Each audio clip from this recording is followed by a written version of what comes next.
Okay, so hey, look, I just wanted to send off like a screen capture of what the stake president and the stake presidency, what they taught us in High Council meeting.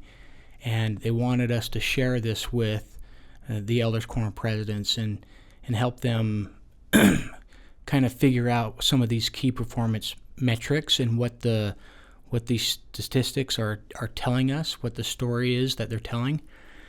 And so I thought it would be easy to kind of create a video and kind of share it with you. Now, I don't claim to be an expert at all these key performance metrics and how to read all of this, but I just kind of wanted to give you like a general overview so that you can start to deep dive into some of these numbers and start to identify what these numbers are saying. That's the whole purpose of this. So if you don't mind, let me go ahead and get started. So the first thing that you want to do is go ahead and sign into LDS.org.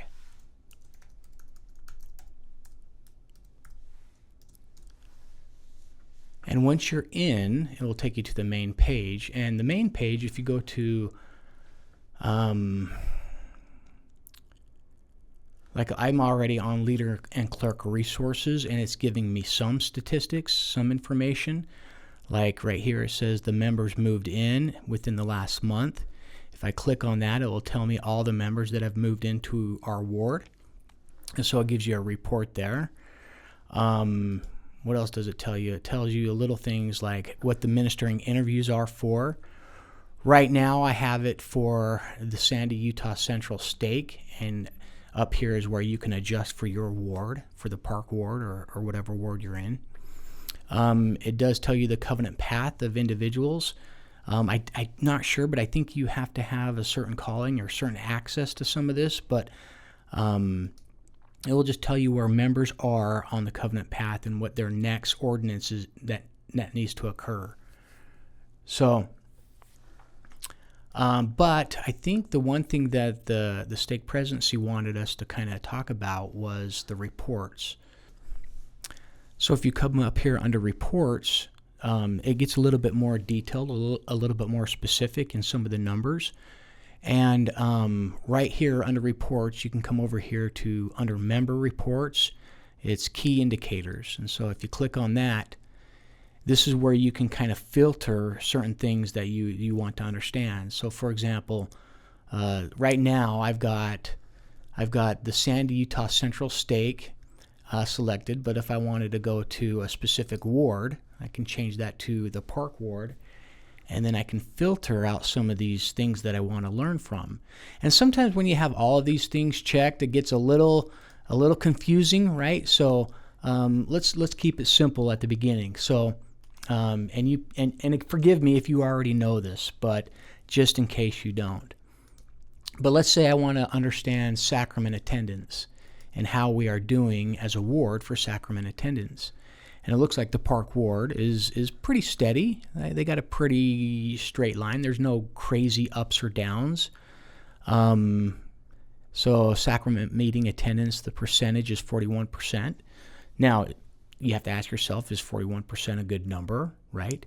And maybe there's some improvement that needs to be done there. But the numbers start to tell us a story. So if I was to add something like Melchizedek priesthood attendance, so if I was to add those two, one thing it shows us is that for whatever reason, we had a drop in the first quarter to the second quarter. So yeah, these are listed by quarter, right? So in the first quarter of 2025 to currently, we went from 61% to 54%. And so you ask yourself what would have caused that?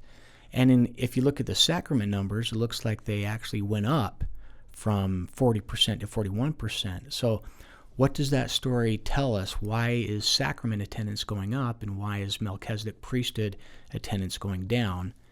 And it could be anything, right? Those numbers could be anything. Maybe it was the summer. Maybe it was a busy time of year where people were out of town. I don't know, but the whole point of these key indicators is to kind of just start identifying trends, right?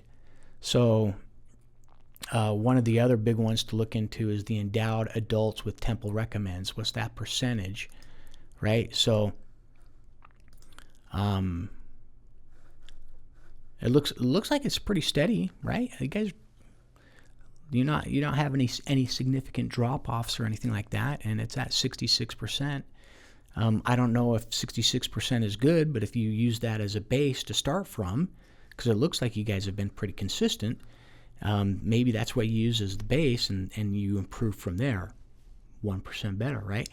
So anyway, there's just a lot of little key indicators that you can play with. You can turn on Relief Society's attendance and Melchizedek priesthood holder attendance. I don't like to compare to Relief Society, but I'm looking at these numbers, and it looks like they both had a drop there. So what is that telling us? What is that story telling? Is the whole point of these indicators? But I would dare to say that if I was going to look at these numbers, the ones that I'm interested in is sacrament meeting attendance, endowed adults for the temple, and then Melchizedek priesthood holder attendance and Relief Society attendance. Of course, if you're involved with young men or young women, then these become very, they become the priority, right? But and of course, then with these key indicators, with the members moving in, with the covenant path, and with the ministering interviews, that percentage, those are all numbers that the stake presidency is looking at. And so it's probably a good idea if you guys are looking at these numbers too, not only one to see if there's a story to be told, but to see if you guys are on track and doing what needs to be done. And if there's some significant drops in some of these numbers, then it makes you reflect. It makes you think, okay, why is that? What's happening? And so it just kind of gets the brain going and kind of trying to figure out some of these things. So that's all I wanted to share with you, just a short little video to kind of help you, learn these numbers and give you a tool to help support you in your role. So hope that helps. Thanks, guys.